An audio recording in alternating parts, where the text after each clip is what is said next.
Here's something you don't see every day. What this is an original DC Johnson FAC3 emission control device kit. This thing was manufactured 30 years ago, and it's the only remaining production unit that's still in its original packing. Let's open up the kit and see what's in it. This is FAC3, and it was originally designed to convert the 1984 and 1985 Porsche 928 with the LH Jetronic fuel injection system. This is the original warranty card. It's useless. The thing has been sitting in storage for 30 years, so even though it's still intact, there's no way that this thing can be covered by a warranty. Here's the unit, and here's the remainder of the kit underneath this cardboard divider. Here's what 30 years will do when there's a little bit of acid in the paper.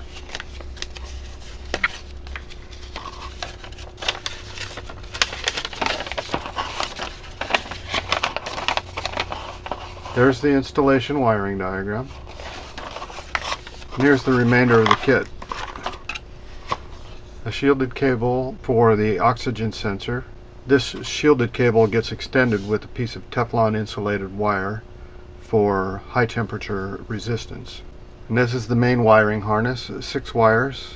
This connects to the FAC unit here, and then these 6 wires connect into the original wiring harness of the fuel injection controller, or brain.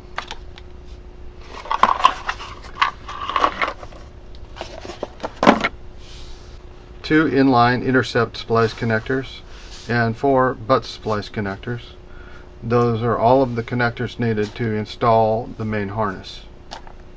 Okay, so what I'm going to do here is prepare this unit 30 years after it was manufactured. Let's open it up.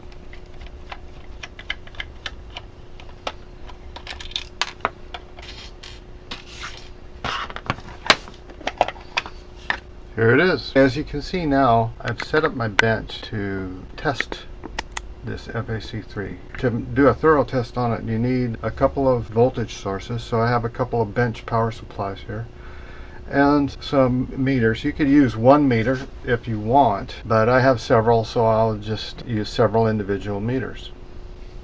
Before we start with the functional test, I want to go over how this thing operates. This FAC3 is a variant of the FAC2. The FAC2 controls the air-fuel mixture on vehicles that are electronically fuel injected, that were manufactured before they had onboard diagnostics or more sophisticated digital controls. And more importantly, fuel injected vehicles that were not originally manufactured with an air-fuel ratio closed loop control using an oxygen sensor. The oxygen sensor circuit is what this adds. The FAC2 had 2 trim potentiometers. This one here is for adjusting the oxygen sensor input signal offset.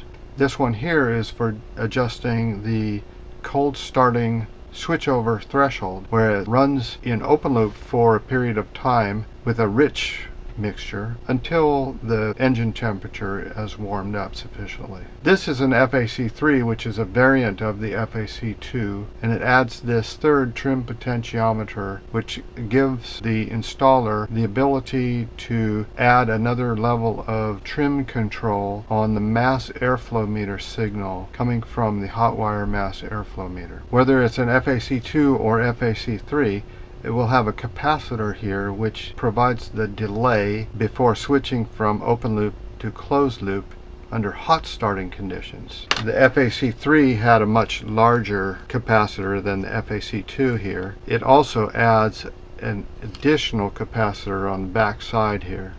These are both there to increase the hot starting delay in order for the vehicle to run in open loop long enough for the oxygen sensor to reach full operating temperature. As you can see here, I've already updated the oxygen sensor cable to a Teflon insulated cable. So now I'm going to hook the thing up and see how it works. Okay, one of the first things we need to check when we first power it up is the power supply voltage. So let's have a look. Okay, there's our battery voltage. And here's our output voltage on the voltage regulator. The next thing we need to check is the oxygen sensor offset voltage. Well, this thing's been sitting around for 30 years, so I'm going to sweep the potentiometer through its range a couple times just to make sure the wiper's clean.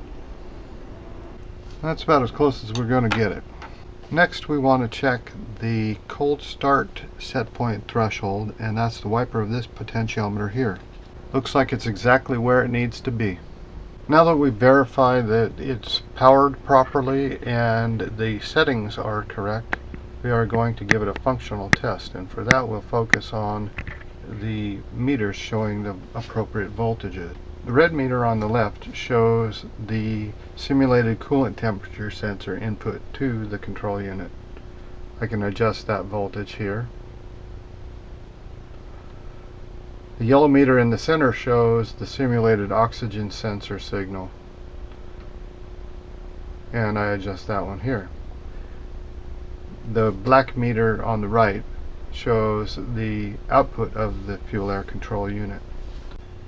Okay, so now what we're going to do is simulate a hot start. The coolant temperature sensor voltage is low, indicating a warm engine. The oxygen sensor voltage is low, indicating cold or lean mixture. And this again is the output of the device. It's floating right now because the device is switched off. So let's turn it on and see what happens. So we get an elevated voltage on the output for a short period of time, and then when we adjust the oxygen sensor signal,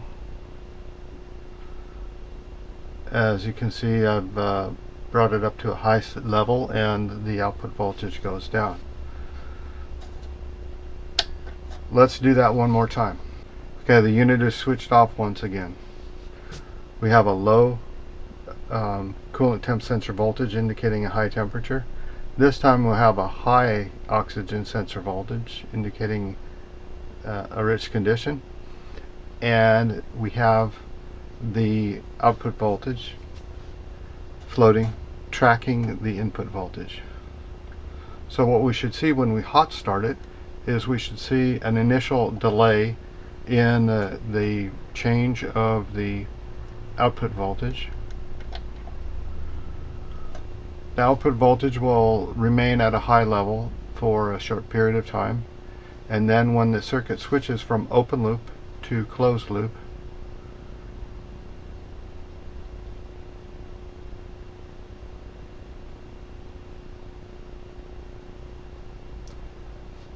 the voltage drops to near zero.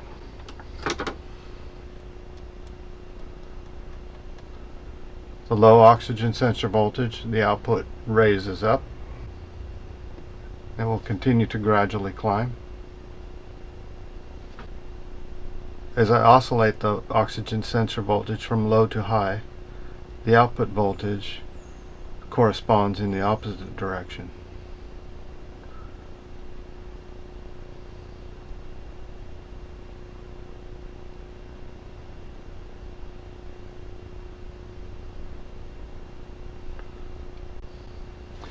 Now we will simulate the condition of a cold start. In a cold start condition, the coolant temperature sensor is cold. The oxygen sensor is initially low because it's cold. The output voltage of the unit tracks the coolant temp sensor voltage directly when the unit is switched off. There is a bit of a voltage drop there, not much. So let's turn it on and see what happens. Okay, as you can see, once the unit is powered, the voltage drop has gone away. but nothing else is happening. Now, as the engine warms up, the oxygen sensor voltage will increase. Still, we have no change on the output.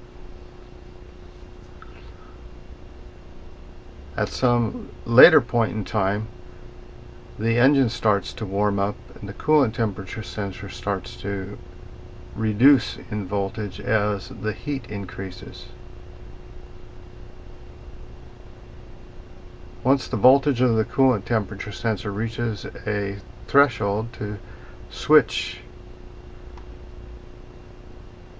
the system switches from open loop to closed loop.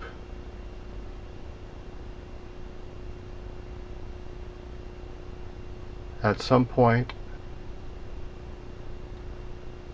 and as you can see now, the oxygen sensor voltage is controlling the output. Lower oxygen sensor voltage, higher output. Higher oxygen sensor voltage, lower output.